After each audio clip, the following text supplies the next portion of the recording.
Hi, I'm Shao.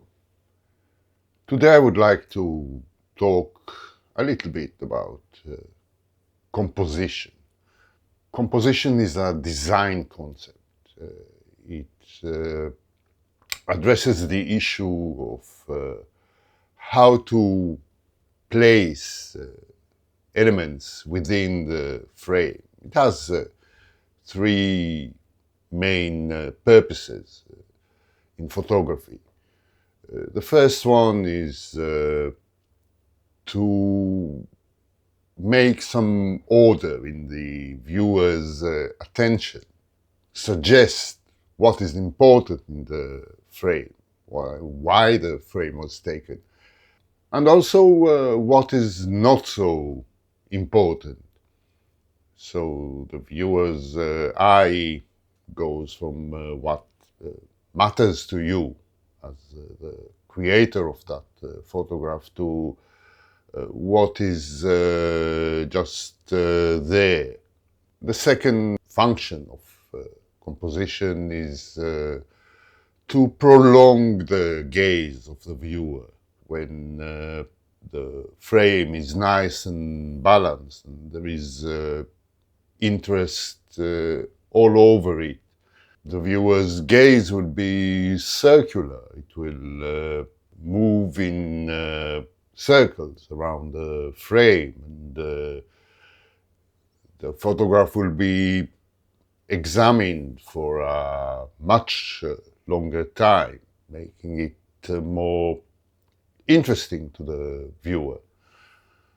The third purpose of photographic composition is to suggest distance. A photograph is a two-dimensional thing, of course, but it is a reduction of a three-dimensional scene with a correct composition. You can suggest the feeling of depth, of distances between objects inside the frame. Well, that makes photographic composition extremely important. This is why it is a part of photographic education in many advanced photographic courses. You learn some rules that apply to all photos. The use of things like the rule of thirds that teaches you where to position your subject and how to balance it in the entire frame. The function of leading lines that suggest the three-dimensionality of a scene. Layering that add interest to the function of light and shade that accentuates some objects while hiding unimportant things. Concepts such as repetition,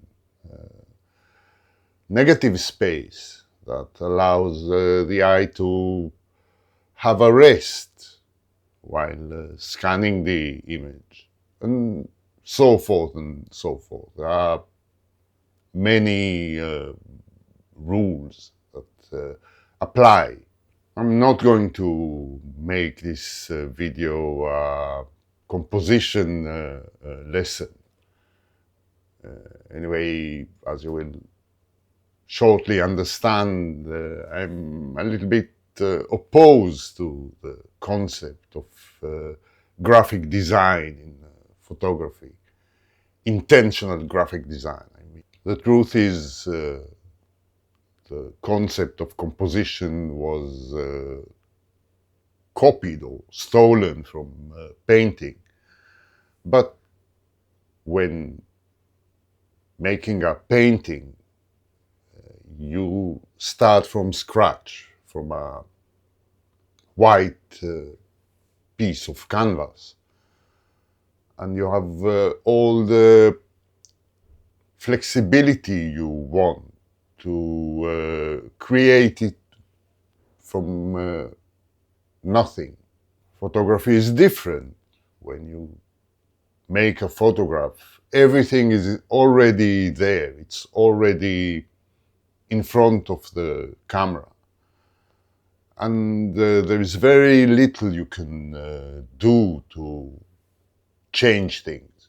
You can change the camera's position vis-a-vis the light. Maybe you can move a little bit to frame the image correctly, or if you use a zoom lens, you can include or exclude elements in the scene. But basically, composition is much more useful in certain types of photography, especially in the studio, where you have full control of your scene. You know, in studio photography, you move what you can move, and you light what you can't move. So it's basically easy, it's flexible. You can really change what's in front of the camera.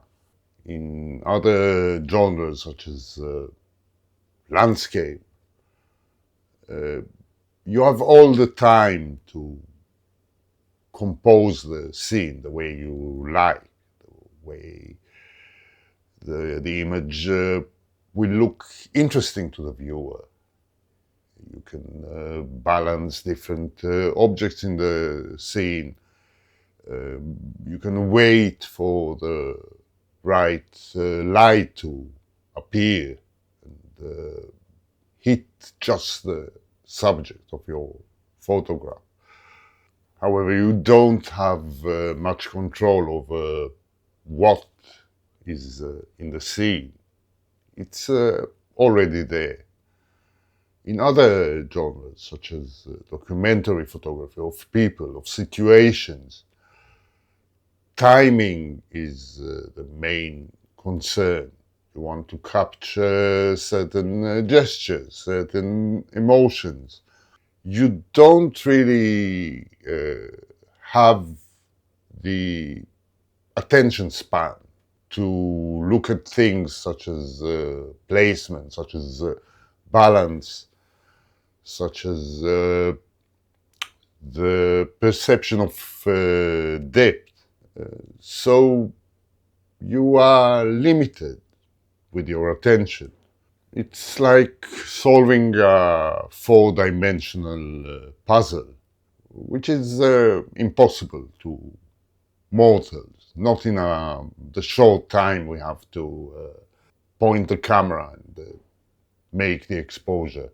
This is where we use our intuition, our personal, unique experience as human beings when viewing the world.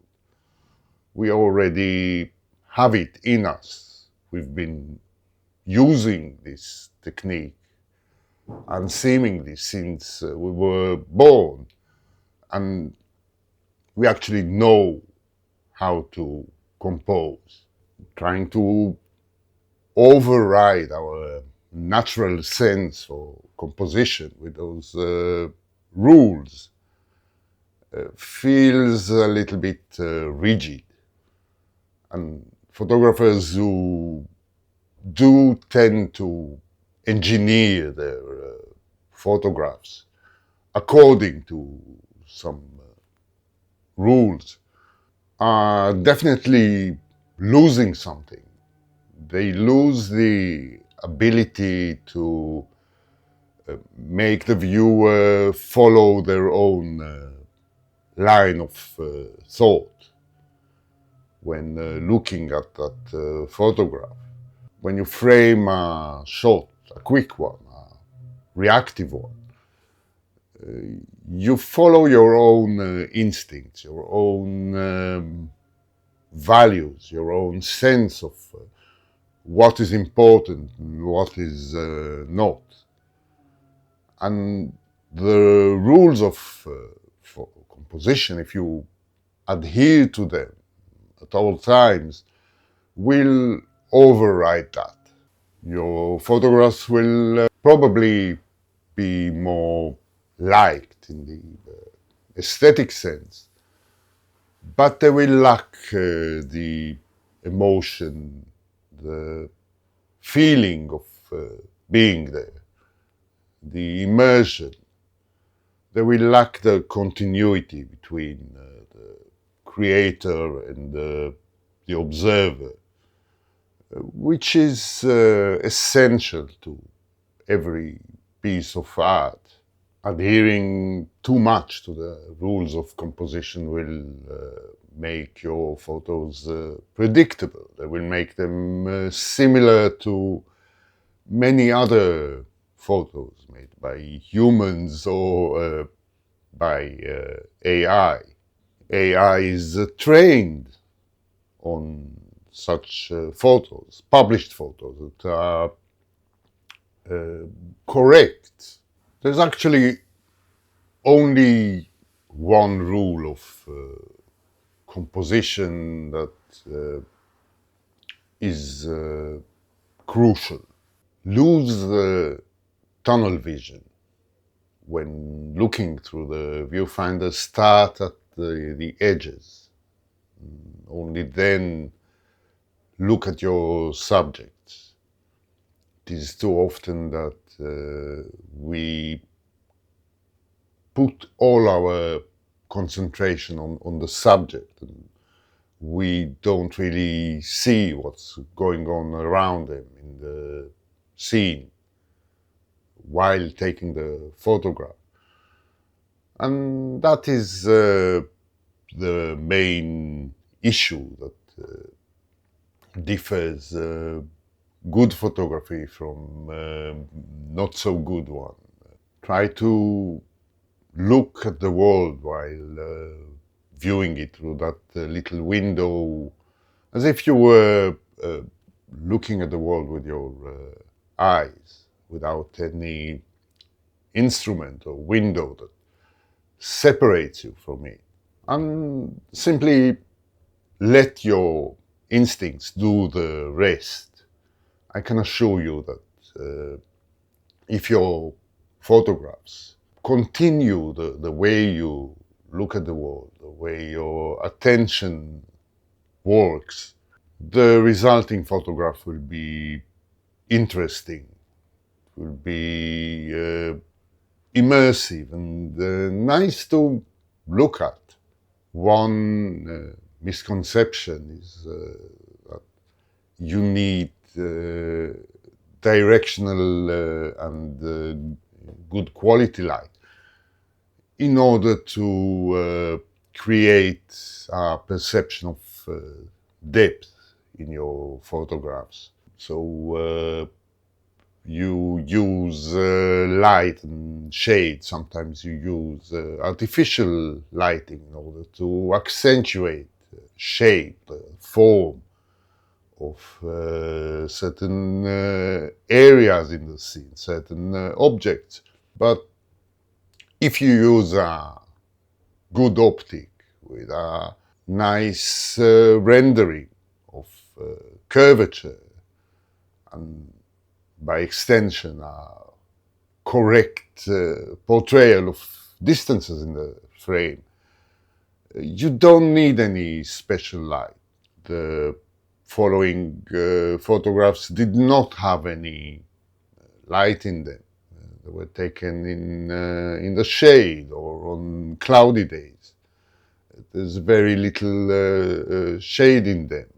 And still, since the lens used was a nice and poppy one, you can readily appreciate the form of object and the distance. Your brain wants to perceive three-dimensionality.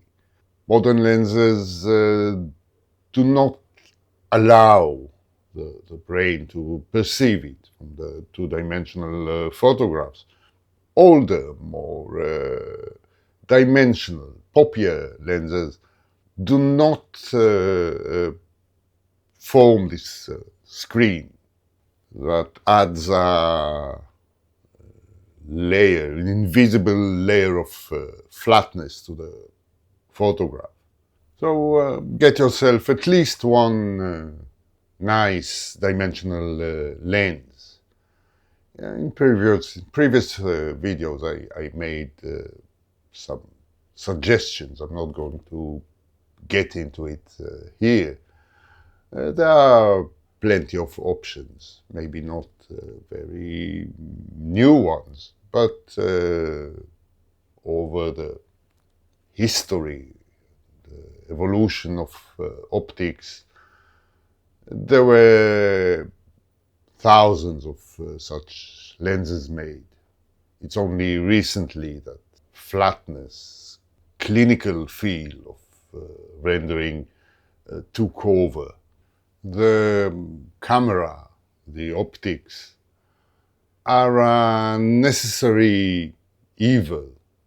What you want to do is record nice experiences, to make a memory of places you visited, of events you took part of people that are dear to you. And for that, you need a camera. Otherwise, you cannot capture what you experienced. You cannot create a memory out of it.